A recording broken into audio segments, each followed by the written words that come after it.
Glossolalia. Some truths, you see, are not meant for us. They exist in the ether, in the space between heartbeats, in the chilling silence of a room where a question hangs unanswered. We build our lives around not knowing, convinced that our ambition, our love, is a shield. But sometimes, the shield is the cage. And the only reward for a lifetime of devotion is the cold, sharp clarity of understanding, just moments before the darkness swallows it whole. For Rohan, victory always smelled of copper. He sat under the oppressive glare of the stage lights, the heat of physical weight on his shoulders. On the placard before him, his name was printed in unforgiving black, Rohan Kapoor. He was a champion, and he was a fraud. He could feel the familiar throb behind his sinuses, a clockwork prelude to the blood. His mother, in the front row, gave him a small, encouraging smile. It was the smile of a gardener tending to a prize orchid, blissfully unaware of the rot at the root. The moderator cleared her throat. "Rohan, your word is glossolalia." The word was a wall of black ice. Panic, cold and sharp, seized him. But he had a system for this, a shameful, secret little engine hidden in his left dress shoe. He squeezed his eyes shut. To the judges, it was intense concentration. To him, it was the start of the crime. Subtly, he shifted his weight. His big toe pressed down twice on a small hidden pressure pad inside the custom insole he'd spent weeks designing. It was his own creation, a tiny computer linked to a database of 10,000 of the world's most difficult words.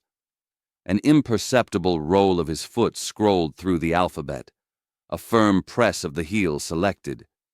Then, against the sole of his foot, a tiny vibrating motor buzzed out the answer in a silent, tactile Morse code. ... dash dash dash ... The spelling pulsed against his skin, a secret language of pure deception. GLOSSOLALIA. The guilt was a physical weight, pressing down on him. The blood, he knew, was the price his body paid for his lies. It always was. He spoke the word into the microphone, his voice a clear, confident forgery. The affirming bell chimed, a clean note of success that felt like the clang of a cell door. The applause was a roar of waves on a distant shore. He tasted the faint metallic tang on the back of his tongue. Later, in the pristine quiet of the hotel room, the fog began to creep in. He clutched the heavy, gold-plated trophy, its gleam mocking him. "You were magnificent, my brilliant boy." His mother's voice was a soft ribbon of sound. She sat on the edge of his bed, her smile serene. From her purse she produced a small, unmarked vial. The pop of the cap was the only sound in the room. "Just a little something to help you rest. You've earned it." The tiny, chalky pill was bitter on his tongue. He swallowed. The next morning he awoke feeling strangely peaceful. The crushing weight of his guilt was gone, replaced by a soft, padded distance from his own thoughts. He felt wonderful and hollow. As he splashed water on his face in the bathroom, he noticed something in the mirror. A tiny red dot, smaller than a freckle, almost lost in the corner of his left eye. He touched it. It didn't hurt. He dismissed it as a burst blood vessel from the stress. The weeks that followed were filled with a placid haze. The complex schematics for his cheating device felt alien to him now. He could barely remember how he had built it. The nosebleeds stopped. His anxiety faded. But other things began to surface. Fleeting, nonsensical memory fragments that pricked at the edges of his calm. The clean, sharp scent of antiseptic in his bedroom, vanishing as soon as he noticed it. A phantom sensation of cold metal against his eyelid, making him flinch for no reason. One evening he overheard his parents in the kitchen. Their voices were low, clinical. "Remarkable resilience in the tissue." his father was saying. The dosage is precise, Anik, his mother replied. The cellular expansion is the source of the gift. We just have to manage the overflow. He walked in and they turned to him, their faces instantly softening into warm, loving smiles. Just talking about your study schedule, my son, his father said, a little too quickly. The night before the international finals, Rohan sat alone in his room, the pieces clicking into place with the slow, horrifying certainty of a terminal diagnosis. The red dot that faded after a week, the phantom scent of antiseptic. The fog that wasn't fog, but a great silent erasure. Manage the overflow. He looked at the pill his mother had just given him, the one for his nerves. He remembered a dream, or something like a dream, from after the regionals. A high-pitched, insistent vibration, so faint he thought it was a mosquito in the room. He remembered the smell of ozone, like a small charging electronic. And he remembered his mother's face above him in the dark, illuminated by a single needle-thin point of light. Her expression wasn't love. It was the intense, dispassionate focus of a surgeon.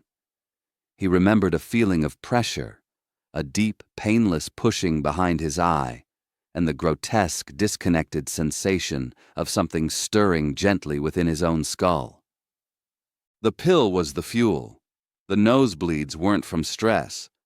They were a symptom of a monstrous growth. And his mother's loving care after each victory, that was the pruning. She would slide the delicate, vibrating stylet through his tear duct, the point of entry leaving no mark but a single telltale drop of blood. A transorbital lobotomy, clean and precise. A quick, loving scrape to excise the overgrown tissue, to trim back the brilliant garden of his mind and keep it from bursting its cranial pot. His cheating, his pathetic little machine, the sin that had tormented him for years, was a child's game, a meaningless footnote in a story of true monstrous violation. He was no fraud. He was their masterpiece. He was their sacrifice. And the cycle was about to begin again. The horror was not a sudden shock, but a slow, cold dread that filled his veins. He was holding the instrument of his own oblivion in his hand. He knew with absolute certainty that if he won tomorrow, his mother would come to him in the night with her love and her tools. And this terrible clarity, this understanding of his own private hell, would be lovingly, meticulously carved away. A tear, hot and silent, traced a path down his cheek. He looked at the trophy from the regionals. He looked at the pill. And with a sense of calm that was more terrifying than any scream, he swallowed it. The next day he awoke feeling wonderfully, blessedly peaceful. The heavy trophy on his nightstand seemed to gleam with a pure, uncomplicated light. The crushing weight of his guilt, the anxiety that usually lived like a coiled snake in his stomach, was gone. His mother was sitting in the chair by the window, smiling at him. It was a loving smile, the smile of a gardener tending to a prize orchid. "Good morning, my brilliant boy," she said, her voice a soft silk ribbon. "Are you ready to win?" Rohan smiled back.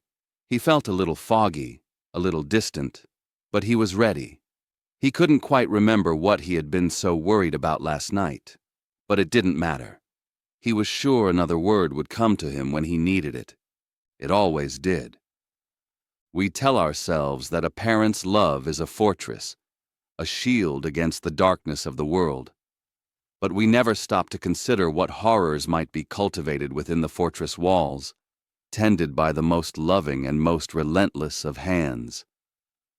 We never think to ask what pieces of ourselves are being quietly carved away to make room for a more perfect, more monstrous, and more beloved version.